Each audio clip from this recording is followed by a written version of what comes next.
I've heard of rinseless wash. I've never done it before. Where do I start? Hi, I'm Ivan. I'm Nick. And this is DIY Detail. Today, I'm going to show you a very basic wash technique with a rinseless wash. The car is admittedly a little dirty. It needs a bit of work. We're here to do that for you, but we're here to talk to you about a rinseless wash. What is a rinseless wash? Well, I was thinking about all the detailing that we consume and do, and we're so in the trenches. And then there's like 99% of the population who is not like that. Yeah. And they haven't heard of rinseless wash yet, even though we assume everyone's heard of our rinseless and our rinseless version 2 and every little product and video we've ever made. Right. Most people haven't heard of any of this stuff, Ivan, so let's have them in mind. What is a rinseless wash? Well, a rinseless wash doesn't mean a waterless wash. And a lot of people confuse the two. A waterless wash, you're using a dry wash medium. This, we're using a wet wash medium. So we're using water on the vehicle. Now, the first step is getting the rinseless wash on the surface. We don't want to start with a pressure washer or hose to knock this dirt off, because when you're knocking that dirt off using a pressure washer, you're actually scraping that dirt against the paint before the water can get underneath it. We're gonna leverage the polymers and surfactants that are in the rinseless wash to emulsify, to break down that dirt, to lift it off the surface. Then when we go to pressure wash it, it'll come off a lot easier and a lot safer. So why don't you demonstrate getting that rinseless wash on the surface? Yep. There's a lot of different ways to do this, but we teach chemical rinse chemical or foam rinse foam, no matter what we're doing in terms of detailing, as the safest wash method. So the chemical in this case is our rinseless wash. You can see Ivan is just laying it out there. You're not like saturating the panel. How are you doing this? I'm getting the panel wet. I'm not soaking it. I'm not trying to use this like a pressure washer would be. I'm not trying to rinse it off the surface. I'm just getting it on there. You're not asking this step to do everything for you. This is one of the steps in the process we've designed. Right. So the rinseless wash is actually lifting up the grit, suspending it in what? A polymer bubble, Ivan? You explained it super well, but yeah, essentially trying to make that rinsing step safer. Right. What it's doing, it's encapsulating the dirt. So basically, think of it as the rinseless wash is giving the dirt a hug and lifting it off the surface. I mean, we can see a lot of dirt there. Yeah. Right there on the lowers. Right. And there I'll just put a little bit more. Now these wheels are very dirty. Even though the Mini, people think it's a British car, it's now a German car because Mini is owned by BMW.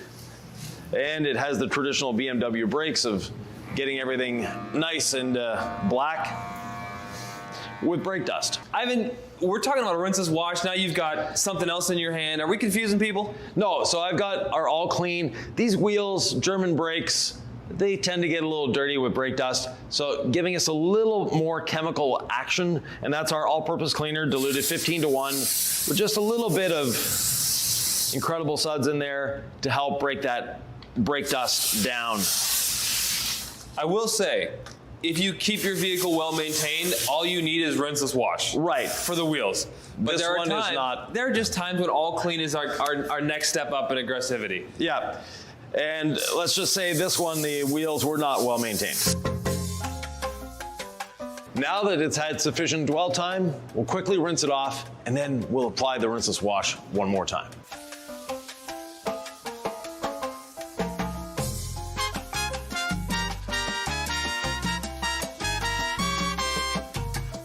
Now I purposely left the front bumper till last, giving the rinseless wash a little more dwell time. That way, any insect remains will be emulsified and broken down a little better. I wondered about that because there's nothing that's an accident with you, and I was like, did Ivan miss the bumper? I can't wait to bring that up to him, but you waited till the end. Yeah. Rinsing is a real like strategic thing. It's not just spray willy-nilly, right? No, exactly. Next step, we're reapplying a rinseless wash to the surface. And if you're working out in the sun, this is probably the most important step here.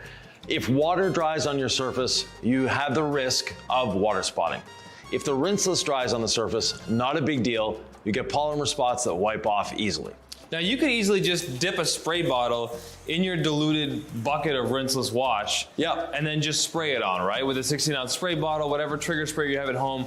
You don't need any fancy tools. This just makes it more efficient to get it all on there. Right, and you can use a regular garden sprayer. that you pump up. They're inexpensive and they're a little more convenient than using a spray bottle. But yes, a spray bottle will work.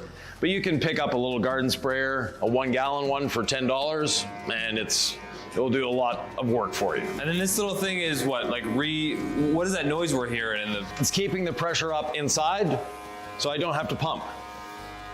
And I'm noticing you're putting rinseless wash on the wheels. Yeah. So that's gonna be the product we use to clean the wheels then. Exactly. So the all clean was just the pre-treat? Yeah, the all clean was the pre-treat because we know these wheels are very, very dirty. If this is someone's first time with rinseless wash, they're looking at the surface, they don't see soap, all they see is what looks like water. Right. Why should they believe in the power of rinseless wash? Why should they believe that it's safe and that it works? Well, you know, rinseless wash is very new to the market. It's only been around since the 90s. So it's not a new technology, not to worry about it, but it's starting to become mainstream. Professional detailers have been using it since the 90s. Now it's starting to become more popular for the average consumer. It saves time. It saves time, it saves water as well. Now, we rinsed the vehicle, and people say, well, it's rinseless. Rinse less, not rinseless. So it is rinsing less, meaning we don't have to rinse after we do the wash. That's a very important part of this. The other aspect of it, it's safer because we always have lubrication on the surface. We don't need to use a drying aid, saving us a bit of time and a bit of money as well. Let's get these wheels clean, Nick. Sounds good to me. So these are wheels that I don't really like. There's too many spokes.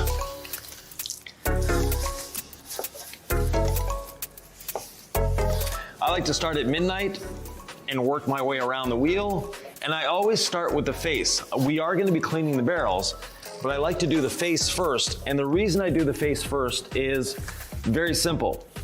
If there's grit inside the barrels and I have brought that grit out of there, then when I brush the face, I'm going to be brushing that grit into the face. Whereas if I do the face first, then do the barrel, if any grit comes out, it won't be scrubbed into the face of the wheel. It will simply be taken away when I rinse.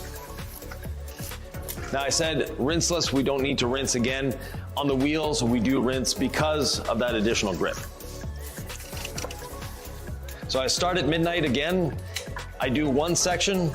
I'll roll my brush over to a clean side, do the next section, pull it out, dunk, comes out perfectly clean, and keep going around the wheel like that.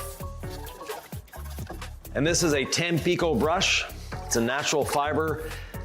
This looks old school because it is. They've been around for a long time, but they are probably the best wheel barrel brush and safest that you can use. Now that I've started from the top, worked my way down, I'll do the same on the other side.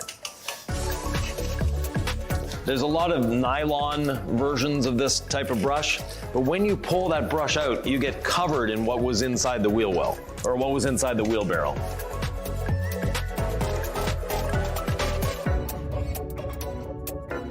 Now these front wheels are a lot dirtier than the back wheels were. I noticed that. Meaning we'll be dunking our brush a little more often. What do you have in your wheel bucket, Ivan? Rinseless wash. That's very on theme of you. Yep. So I don't need all clean in my wheel bucket? No.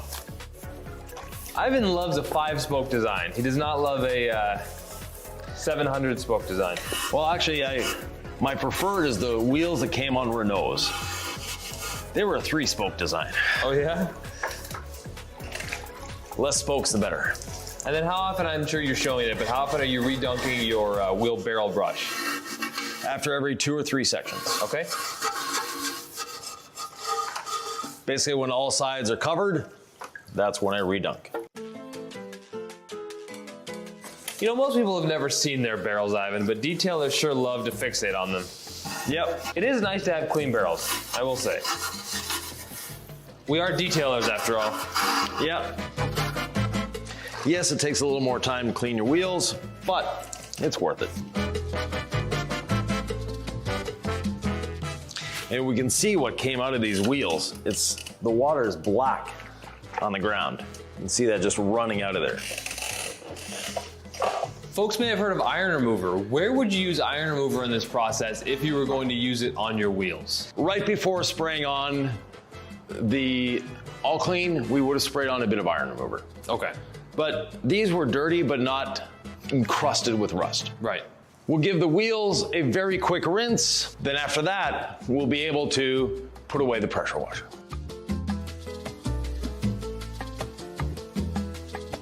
We have some quick beads, Nick.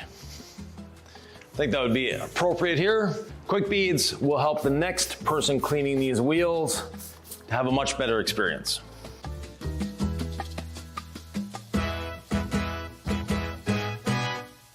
It'll make drying them a lot easier. Yeah, like the name suggests, we literally have beads on there after you rinsed it. So it's just a spray and rinse product, adds protection.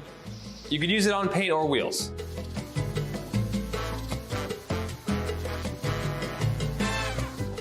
We've pre-soaked, we've rinsed, we've soaked again, and now it's time to do the wash. Now with the wash, our preferred tool or wash media is the Legacy sponge. The Legacy sponge, you take it out of your bucket, you squeeze it. You just want it on the verge of dripping, and then you're applying the Rinseless to the surface and lifting off the dirt. And you can see where you've been. And there was a bit of dirt on this surface. So this is the traffic film we've taken off.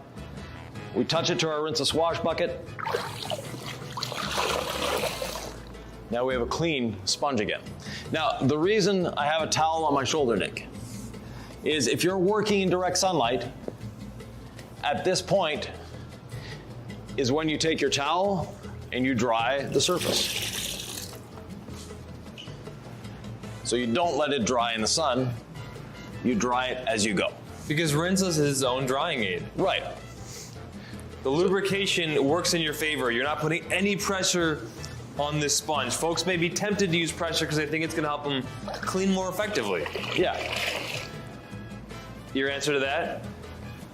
Pressure is never your friend. It's hard on you, it's hard on the surface, and when you exert pressure, you have the possibility of marring the surface. What is marring, Ivan? Very minimal scratching. Looks like you've dulled the surface. Why do we have two sides of this sponge, and is there ever a time to use both sides of the sponge on a panel?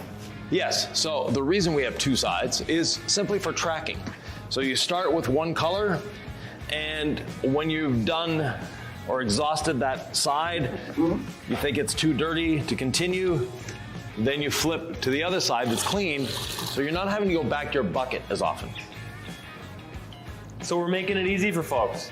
That's the idea, yes.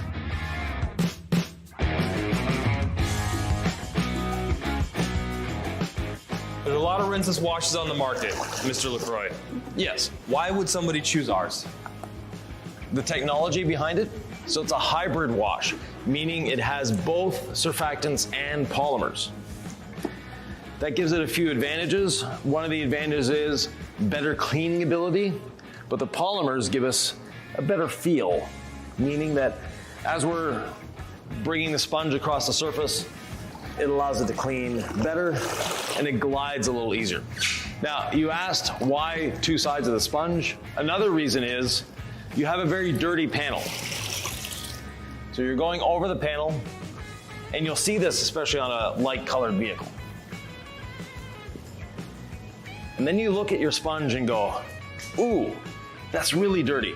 Let me go back over it with the other side to lift off any remaining dirt from the surface.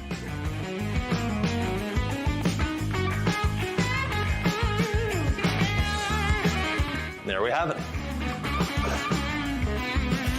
If you're just going about your wash and you don't quite understand what's happening, you may not notice this.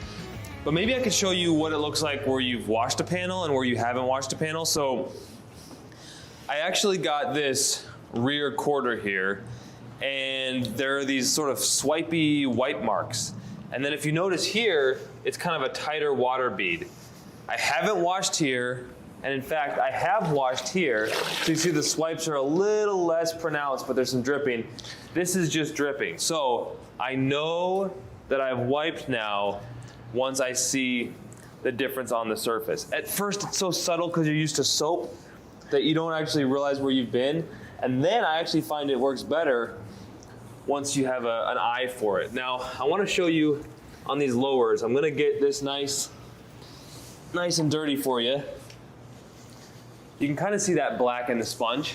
And this is the magic of rinseless wash. All we do is we just dip this back into our solution, give it a light squeeze, and our sponge comes out clean again. To me, Ivan, that's all I need to know. I have a clean wash media going back on the paint. It's a safe process. That makes me feel really good. So Nick, I'm gonna give you the drying blanket. All right. And I have our 2 twist loop towels. I like to have one in each hand, and it just makes drying super easy. And rinseless wash, you don't have a lot of moisture left on the surface. So having the 2 towels, one in each hand, allows you to move quickly. Each hand has something to do. Boy, there's all kinds of different ways to dry, isn't there, Ivan? You can do the Instagram pull technique that I'm trying here. Yeah. You've got a different towel. I guess it depends on the towel. It depends on the conditions out. I mean, walk me through how to safely dry, towel technique. Basically, you don't want your towels touching the ground or the tires ever. That's your biggest 2 concerns, because there can be grit on the tires, obviously, and grit on the ground. As long as you... What about folding the towels and avoiding pressure points and not scratching anything? Yep, that's great. Now, the rinseless wash is a great drying aid by itself, or drying lubricant. So folding a towel is always a good thing, but it's not always a necessity. Yeah, I love the idea of, with a bigger towel like the drying blanket, anchoring up top, and that way no matter what happens, if the left hand falls off, there's no way this is hitting the ground. Or even if I'm down here, I'm anchoring somewhere with a upper hand, being very cautious that this does not hit the ground or the tires, as you said. So rinseless wash is its own lubricant. Is it as safe as our other drying aids or lubricants in the line? Yes. It's designed to be that way. And rinseless has a lot of other uses as well. You can use it to clean your interior. You can use it as a glass cleaner. You can use it as a clay lube. There's a lot of uses for the rinseless wash. And Nick, I think we have a couple videos explaining that. Which one do you think they should be watching first? Oh, they definitely should be watching this one right here.